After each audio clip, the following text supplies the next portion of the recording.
창세기 3장 하면 성경에서 진짜 유명한 이야기잖아요. 근데 어쩌면 가장 오해가 많은 이야기일 수도 있습니다. 이게 단순히 아담과 하와가 선악과를 먹었다, 이런 옛날 이야기가 아니거든요. 오늘 우리 삶의 고통과 희망의 뿌리가 여기에 어떻게 담겨 있는지 한번 제대로 파헤쳐보죠. 아니, 세상은 참 아름다운데 왜 이렇게 살기는 힘들까요? 그렇죠. 우리는 왜 끊임없이 갈등하고 또 상처받을까요? 진짜 신기하게도 말이죠. 수천 년 전에 기록된 이 창세기 3장 이야기가 바로 이 근본적인 질문에 대한 답의 실마리를 제공하고 있습니다. 자, 그래서 오늘 우리가 함께 떠나볼 여정은 이렇습니다. 먼저 우리 세상이 왜 이렇게 아픈지 그 근본적인 질문에서 시작해서요. 모든 문제의 시작점인 타락 이야기를 살펴볼 겁니다. 그리고 그 불순종의 대가가 무엇이었는지, 하지만 그 절망 속에서 어떻게 희망이 약속되었는지, 그리고 마지막으로 이 모든 것을 감싸는 하나님의 놀라운 4가지 은혜까지 차근차근 따라가 보겠습니다. 좋습니다. 그럼 첫 번째 질문부터 바로 들어가 볼게요. 분명 완벽하게 시작되었다고 하는데 세상은 어쩌다 지금의 이 고통스러운 현실이 되었을까요?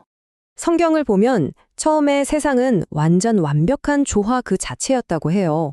모든 것이 보시기에 심히 좋았더라 상태였죠. 근데 우리가 사는 현실은 어때요? 완전 다르잖아요. 고난, 갈등, 그리고 끝나지 않는 수고. 창세기 3장은 바로 이 완벽함과 지금의 현실, 이 둘 사이의 간극이 어떻게 생겨났는지를 설명하는 비극적인 전환점이라고 할 수 있습니다. 자, 그럼 이 모든 문제의 시작점은 대체 어디였을까요? 성경은 그 원인을 바로 타락이라고 불리는 단 하나의 사건으로 지목합니다. 이야기는 에덴 동산의 한가운데서 시작됩니다. 뱀이 나타나서 유혹하고 인간은 선택의 기로에 서게 되죠. 결국 하나님의 유일한 금지 명령이었던 선악과를 먹지 말라는 그 약속을 어겨버립니다.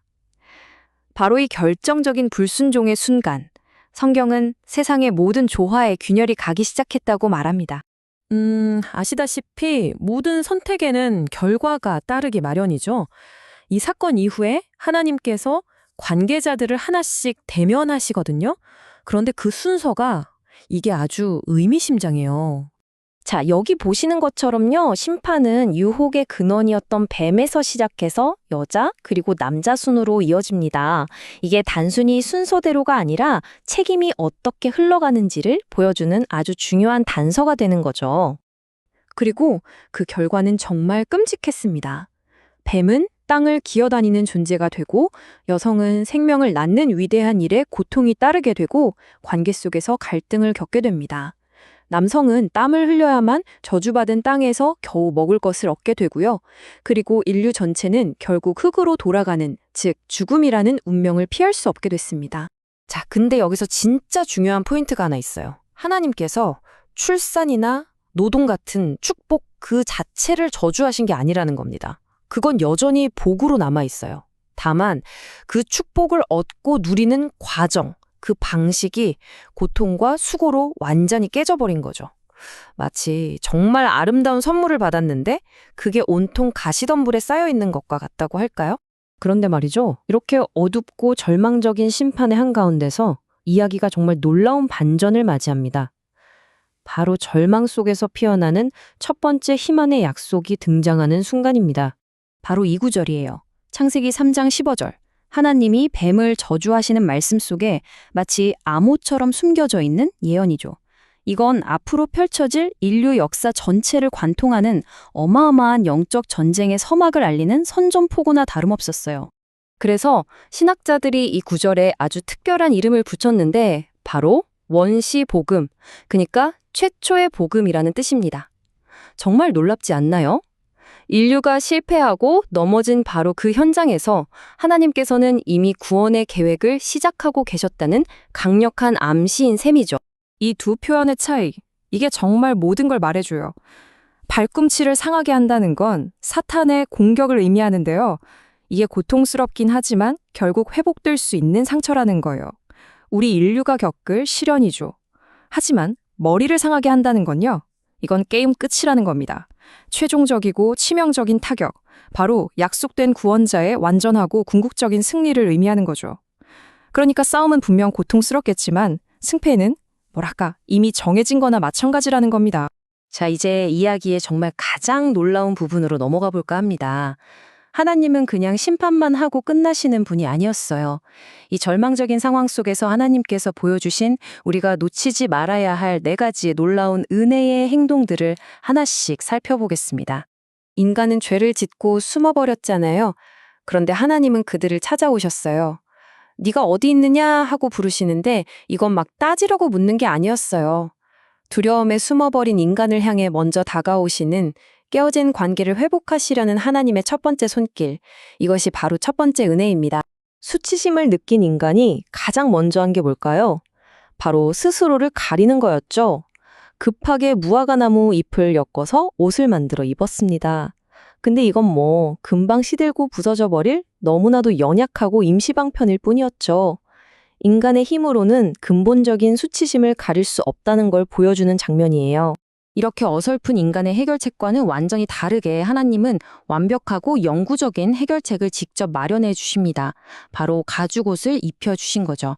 인간의 노력으로는 결코 덮을 수 없는 그 깊은 수치와 죄를 하나님께서 직접 덮어주시겠다. 이게 바로 두 번째 은혜의 행동입니다. 그런데 잠깐만요. 이 가죽옷, 갑자기 어디서 나타난 걸까요? 잎사귀랑은 다르잖아요. 이 질문 안에 정말 중요한 신학적인 진실이 숨어 있습니다. 가죽옷이 있으려면 누군가는, 그러니까 어떤 생명은 희생되어야 하잖아요. 맞습니다. 인류 최초의 죄를 덮기 위해서 죄 없는 생명이 대신 피를 흘리고 죽어야만 했습니다. 이것이 바로 성경 전체를 관통하는 대속, 즉 대신 죄값을 치른다는 원리가 처음으로 등장하는 순간이에요. 그러니까 이 작은 가죽옷이 아주 먼 훗날 골고다 언덕의 십자가를 미리 보여주는 그림자 같았다고 할 수 있는 거죠. 이게 바로 세 번째 은혜입니다. 자, 그리고 마지막 네 번째 은혜. 이게 좀 의아하게 들릴 수 있는데 바로 에덴 동산에서 쫓아낸 겁니다. 보통은 벌이라고만 생각하잖아요. 하지만 사실 이건 하나님의 자비로운 보호 조치였습니다. 한번 상상해 보세요. 죄 때문에 완전히 망가져버린 상태로 동산 중앙에 있는 생명나무 열매를 따먹고 영원히 살아야 한다면 그게 진짜 끔찍한 지옥 아닐까요? 하나님은 그 영원한 고통으로부터 인간을 보호하기 위해 그들을 생명나무로부터 분리하신 겁니다. 결국 창세기 3장은요, 단순히 인간이 실패했다, 이런 비극적인 이야기가 아니에요. 오히려 인간이 넘어진 바로 그 자리에서부터 시작된 하나님의 위대한 구원 이야기의 서막입니다. 우리를 먼저 찾아오시는 부르심, 승리를 약속하심, 희생을 통해 우리를 덮으심, 그리고 더 큰 불행을 막고 새로운 길을 여시는 보호하심까지. 이것이 바로 타락의 이야기 속에 숨겨진 진짜 핵심 메시지입니다. 자, 이 수천 년 전의 이야기, 이 깨어짐과 은혜의 이야기가 오늘을 살아가는 바로 여러분의 삶에는 어떤 의미로 다가오시나요? 여러분이 겪는 고통과 상처, 그리고 그 속에서도 포기하지 않는 희망 속에서 이 오래된 이야기는 혹시 어떻게 살아 숨쉬고 있는지 한번 깊이 생각해 보시는 계기가 되었으면 좋겠습니다. 함께 해주셔서 감사합니다.